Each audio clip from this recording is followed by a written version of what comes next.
Hey everybody, welcome to Under the Arch Sports. I'm Eric Hobbs, And I'm David Woldingen.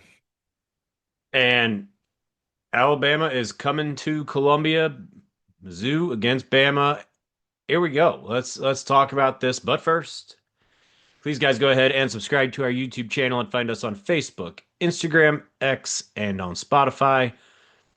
David, with this matchup, Alabama number 8, Missouri number 14, it is one of the best matchups Faurot Field has seen in a long time. You're looking at 2 years ago, Tennessee came to town. That was a 13-14 matchup based on the CFP rankings. Then you're going back to find something better. You're going back to 2010, number one Oklahoma, number 11 Missouri. That was, excuse me, that was BCS rankings. And then you're going back to 1979, number four Texas, number five Missouri. I think that's what it was. You got to go back that 3 games like this going back to the 70s. Uh, Big time. Well, and make no mistake when you say that. Um, Mizzou's played a lot of top 25 teams at Faurot Field. It's just the problem is they weren't top 25. Oh yeah. So, Well, yeah, a big part of this is the 80s and 90s when Missouri was awful. yes, 100%. Um, yeah. So so that's a big part of this. And this was a game where a week into the season, you didn't think it would be a matchup like that. It's always a little different when Bama comes to town, especially after the Nick Saban era. But they look like a walking disaster against Florida State. But since then, they've made it look like it was a case of simply not taking Florida State seriously. Yeah, and make no mistake, Alabama's very, very good, but they also don't look like the Alabama of old. And what I mean by that is they don't look like they can run over every single team in the country. They look like they have a few weaknesses, which we'll get into a little later. But they present themselves as somewhat beatable this year. I Although think. I got to Go say ahead. though, they're on a heck of a run after that Florida State game though, so they got their heads screwed on straight. Yeah, I think the best way. I've seen it a few places. Under Nick Saban, there was that air of invincibility to go along with them just being that good. Alabama is almost that good. And by the end of the year, shoot, they may end up being that good, especially if Ty Simpson keeps slinging it the way he has. But even still, even if they were to go 11-1, I don't think there's that air of invincibility. And it may come back if Kalen DeBoer goes ahead and wins a natty, and then they're in the SEC title game the next year. It may come back very quickly. But for right now, that air of invincibility isn't there. And that's why Missouri fans are really approaching this Alabama matchup differently than the five previous that Missouri has had since joining the SEC. David, they've played five times, as I just said, and they've all been blowouts. And everybody knew, well, unless there's some fluky turnovers and things get weird, Missouri has no chance. This is the first time Missouri's thinking, you know what? If we play our game, we're gonna be there. Yeah, and I still have a lot of question marks, especially Oh yeah. because we thought that going into Texas A&M last year too, and then just got Yes. housed. However, that was on the road. This is at home, and usually Drinkowitz has home locked up. Not saying they won't lose or anything like that, but they play much better at home because they're more comfortable. They're in their routine. They don't have to go on the road, travel, do all the travel routine things, and I just think they'll be more comfortable and they're going to be ready for this game because they also had that bye week, which allowed them to get somewhat healthier and then just refocus. And that's a huge part potentially in this game is with the bye week, Caden Green. maybe there's hope. The left tackle, lower leg injury out since just before the Carolina game, missed that game, missed the UMass game, and then on the mend during the bye. Not a sure thing, but I guess if you go exactly calendar days, this Thursday will be 3 weeks, and they said 3 to 5 weeks. So there's absolutely hope. Drinkwitz referred to Caden Green as questionable. We'll see what happens on the injury report. If I were Drink, I'd be calling him doubtful every day just to play mind games because that's all anybody seems to do with these things. But yeah, maybe. And that's big because Javen Richardson better than I think we feared he might be, but also not Caden Green. Well, and just to get into it a little bit, when we played South Carolina, it was a run heavy game predominantly Mhm. by Mizzou, which I kind of expect against Alabama too. However, what Mizzou did during that game to help him out was they brought the big package. And what I mean by that is they had both tight ends on the field to help 12 out. personnel. Yeah, yeah. They had both Yeah. of them out there to help, especially on the run game. If Caden Green is able to come back and go close to 100%, you might be able to get away with not pulling that big package, if you will, which will open up your play action pass plays a lot more, and you have a lot more options on offense, especially if Alabama chooses to pack the box. So it's going to be real interesting to see how this all plays out. Yeah, if Caden Green is good to go, Jordan Harris, the second tight end, he's not going to get as much run. And what that means in terms of Missouri's personnel, when you bring that tight end in there, that second tight end, a lot of times it's your slot guy who is off the field. That's Kevin Coleman. That's your leading receiver. So if Green is there, you also get Coleman back at 100%, and think you can think of it that way. Because he's getting more reps. So that's going to be gigantic, especially because, as you said, at some point somebody is going to just load the box and tell Missouri, Ahmad Hardy is not beating me. Make Bo Prabula do it. Kevin Coleman. Somebody has to do it. And whether that's Alabama and Kane Womack doing that or just saying, you know what, we're going to play this straight up because we think we can handle it. Kevin Coleman makes life a lot easier for Kirby Moore in the offense. So, yeah, enormous in many ways, aside from just the fact that Caden Green is really, really good. Well, and So, I would argue the fact too that one thing Mizzou did against South Carolina that kind of opened up the run game too is when South Carolina did load the box up, they started running that outside zone. yeah. If you can seal everybody inside that box, it opens up that outside lane and it allows both Roberts and Hardy to go crazy on the edges. So it's going to be a mind game as one of the weaknesses for Alabama's defense is a rushing game. So they're going to have to decide, are we going to try to stop the run? Let's load up as much as we can and play man on the outside, which quite honestly will benefit Coleman because of his size and speed. He'll be able to hopefully lose his man or get some open looks and matchups that you might see off a play action or something. Yeah, and it could be huge because let's face it, Alabama's run defense is if you just pound it and pound it and pound it, I think you're going to get chunks. The run defense gave up north of 200 yards to Florida State, north of 200 yards against Georgia. They did better against Vandy. The numbers weren't great, but they were skewed because they gave up 165-yard run to Cedric Alexander. So you take that away, and they did all right, better anyway, against Vandy. Now, I Well, think Missouri is better running the football than Vandy, better than just about anybody in the country, because I think Ahmad Hardy is the best running back there is in college football. well, and for But whatever reason, Vandy didn't run the ball. They had like yeah, 19 rushes all game, which kind of baffled me too. I think So, 12 of them was Pavia. yeah. So I don't understand that, but here we are. But Missouri's going to try to establish the run, specifically the outside zone. That is the bread and butter.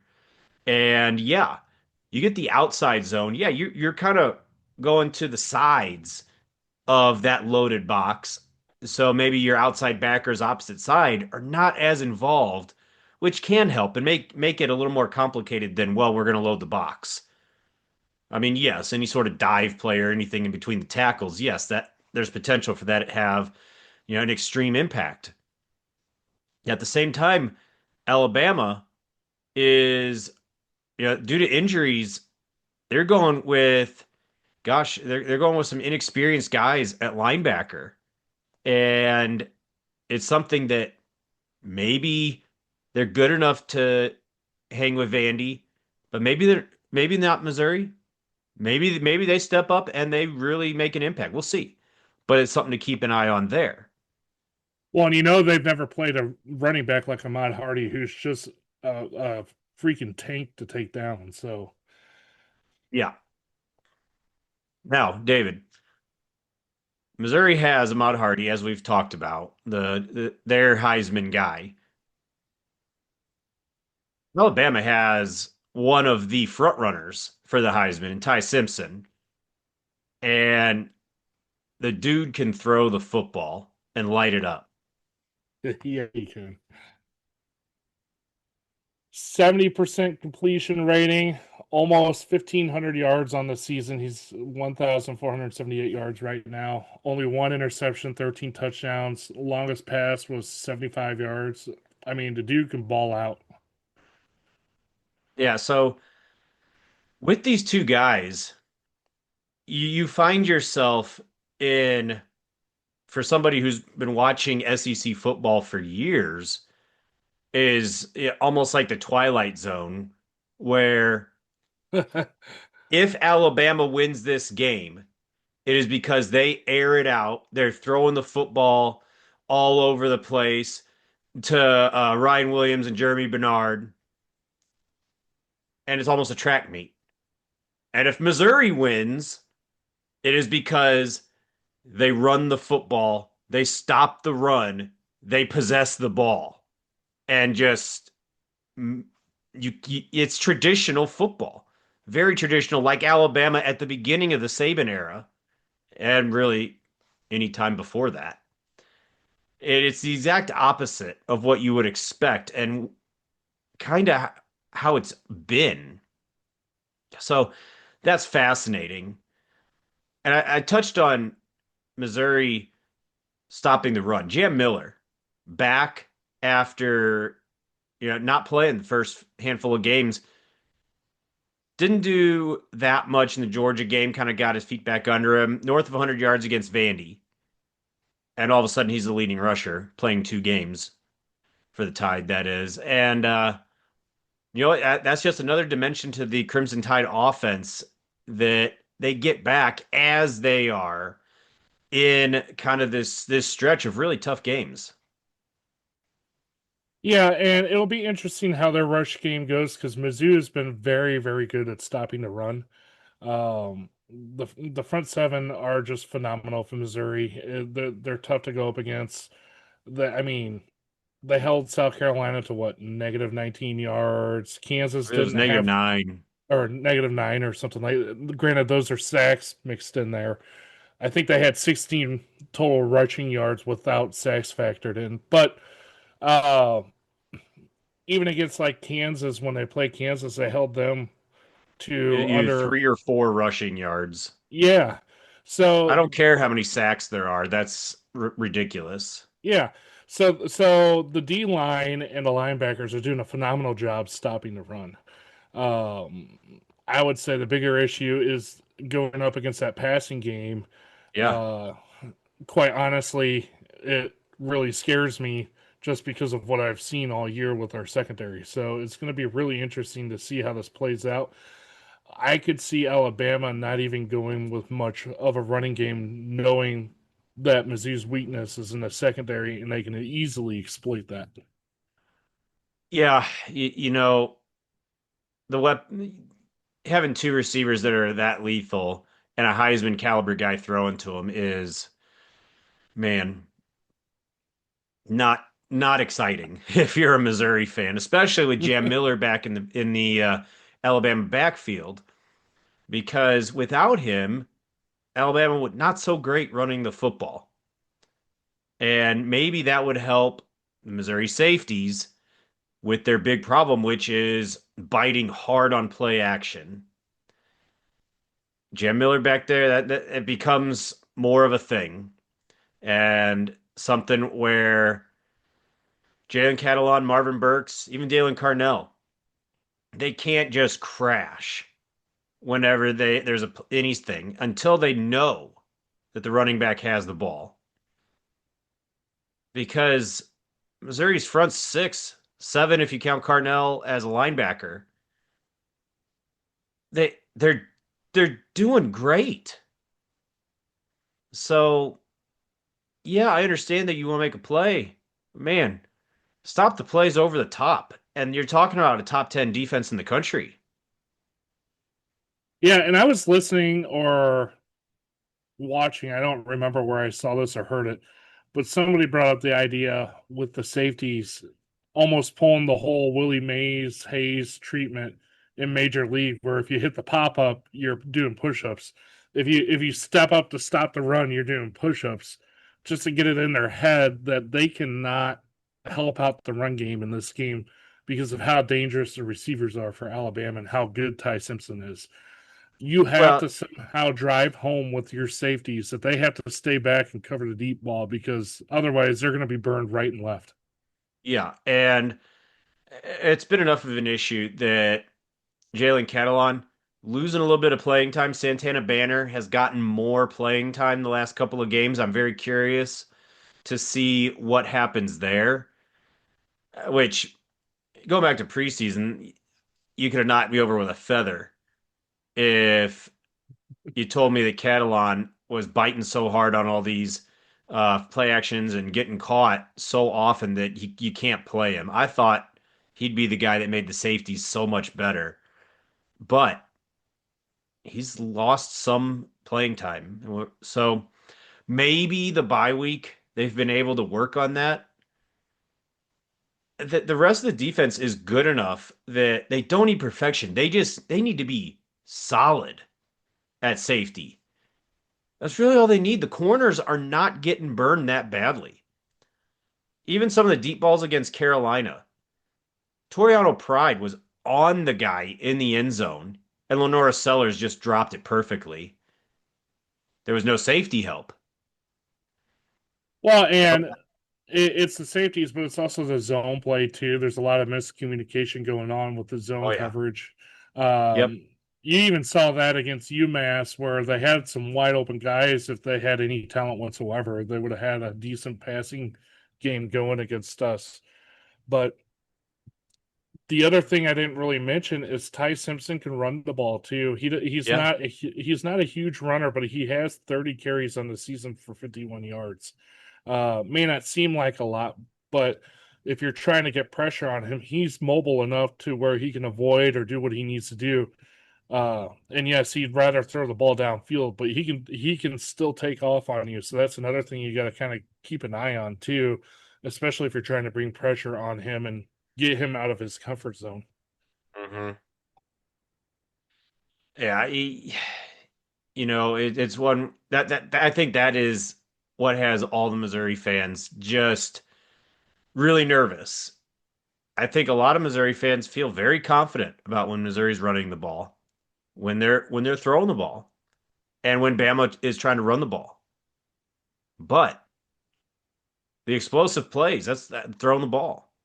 We saw Mhm. in the Kansas game, 2, 3 explosive plays change everything. And I don't know if there's a more explosive offense right now than Alabama. All right, so David, if Mizzou wins this, just for the sake of argument, assume Mizzou wins, things are going to really kind of get really big for Missouri really fast. Yeah. First off, 100. first off, Ahmad Hardy is probably going to shoot his way up the Heisman rankings. I'm not going to say he'd be number one, but more than likely, if Mizzou wins this upcoming game, he's going to have more than 100 yards and a couple of touchdowns. So he's just going to shoot up, and that's really going to start gaining traction, especially as they continue to play these games. If he keeps winning against the competition he has coming up, because Mizzou has like the seventh toughest schedule remaining in the SEC, I believe is what it is, or just in the country, I believe. Yeah, Missouri's So had an easy schedule thus far, but it gets pretty evened out the rest of the way. So if they keep winning and he keeps producing, he's definitely going to shoot up to the top three. And shoot, if they keep rolling and somehow stay undefeated, he could be number one just because of what he's been leading this team to. Yeah. Now, as for winning the game for Mizzou, what that's going to do is it's going to make the national media pay attention to them, because as I talk about the strength of schedule again, early on, the big caveat for Mizzou is they haven't played anybody, Yep. and they remember back to last year to when Mizzou went down to Texas A&M like this, undefeated as well, and just got housed. So by beating Bama, now you've beaten a credible team who's been on a roll, taking out the likes of Georgia, and so forth, and getting Vandy, their yeah. yeah, they're getting their swagger back essentially. So now you just knocked off a team with potential playoff capabilities. It's going to catch everybody's eye, and it will probably skyrocket Mizzou into the top 10, if not the top five, just because of who they knocked off. Kind of the name brand thing of Alabama. You just beat Alabama, so you're going to get that Alabama effect. So it's going to really benefit Mizzou, obviously, if they win this game. Yeah, the big thing, the schedules. Missouri has played the strength of schedule that is ranked 109. Alabama's is ranked third. How much does that mean? Probably more than zero. Does it mean a ton? I don't know. Because when Missouri's been playing their game, they are destroying people. So they're doing what they ought to do against a weaker competition for the most part. We're going to find out. So part of Mizzou's game plan is just going to try to suck the air out of the ball if they can with that run game, and Yes. that's really going to it's really going to come down to if and when Alabama loads the box, can Mizzou still run the ball on them? Because if they can, it could be an interesting game, especially because that will wear on Alabama, as Mizzou's one of the top third down conversion teams in the country. So it's going to be interesting to see how this whole thing plays out. I don't Yeah. expect Mizzou to throw any deep balls. They might throw one or two, but Alabama's safeties are really good. So any pass plays, you're going to see probably mid range to short, unless they just catch somebody flat out burnt. Um, you might see one or two on Speedy Johnson just to try to open things up. Yeah, But I think you have to. I think you have to try it. I yeah, mean, if you hit on anything, even 15, 20 yards down the field, that's going to loosen up the Alabama defense well, and and kind of force that's their where those hand in not being able to load the box. play actions are going to come in handy. That quite honestly, I don't see Mizzou running them enough with the way they run the ball. I'd love to see them use some more play action, but you're going to have to, as you said, at least target somebody downfield. Try to take the top off a little bit, ease the pressure, and if they can hit a couple of those, that will really open up the offense for Mizzou, and it'll allow them to take control offensively anyway, of the time, the clock, because they're really good at doing those real long 17 play drives, Yeah. just taking the air out of things. I think it was in the Kansas game. Kansas touched the ball like once in one quarter, just Yeah. just because Mizzou held the ball so long. So I want to see Mizzou try to do some of that, because that will take some of the pressure off the defensive secondary too.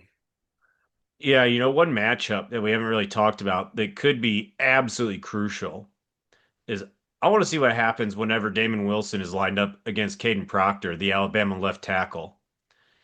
Ooh. That that we'll see how often that is the matchup, but that could be a heck of a matchup. Damon Wilson leads the team with 3.5 sacks. Caden Proctor is an enormous human being. Um, you, it's you as might simple as that. you might even see him run the ball. Yeah, no kidding. Um, I think it's imperative on Missouri to generate pressure. I mean, if you have to blitz, you have to blitz. I mean, goes without saying, you want to be able to get pressure with just your front four. But I think especially if the Alabama passing attack starts to get any sort of rhythm whatsoever, I don't think you have a choice but to blitz and do whatever it takes to create pressure. Otherwise, yeah, you're asking the safeties to do something they haven't been able to do all year. So, with that, I think it's time for maybe a key or two here, and then we'll get into predictions. I do think the emotion of this game is going to be interesting. Missouri, you know, they're playing Alabama, and for everybody in the SEC, it's different when it's Bama. Just is. It's also not Missouri's first really big emotional game of the year. The Kansas game maybe a little bit of a help in this regard. That game had so much emotion where they were the better team, everybody knew it, but rivalries are weird, emotions a factor. Place was super charged up. And having been through that, I think that will help. I mean, and who knows? Maybe this is one of those scenarios where Missouri just simply wants this one more than Alabama. We see those types of matchups. Now, at the same time, I said the exact same scenario could happen against Kansas, and it was 21-6 Jayhawks in the first quarter. So, emotion could be something. And David, Alabama is in the stretch that is crazy. At Georgia, home Vandy in a revenge game against a ranked team. At Columbia, and then next week, third Saturday in October, they got the Vols. And I believe that's a revenge game and a bigger rivalry than Missouri is to them, certainly. So that is an interesting thing for them. Yeah, I'm honestly they're not going to look past Missouri. Mizzou's 5-0. They're 14th in the country. It's there's no way they're not going to look past them. I Yeah, know I don't think Tennessee's they'll look past them as much as Tennessee's anything. coming up. Yeah, this conference is so hard you can't look past anybody anymore. So I just don't see that happening.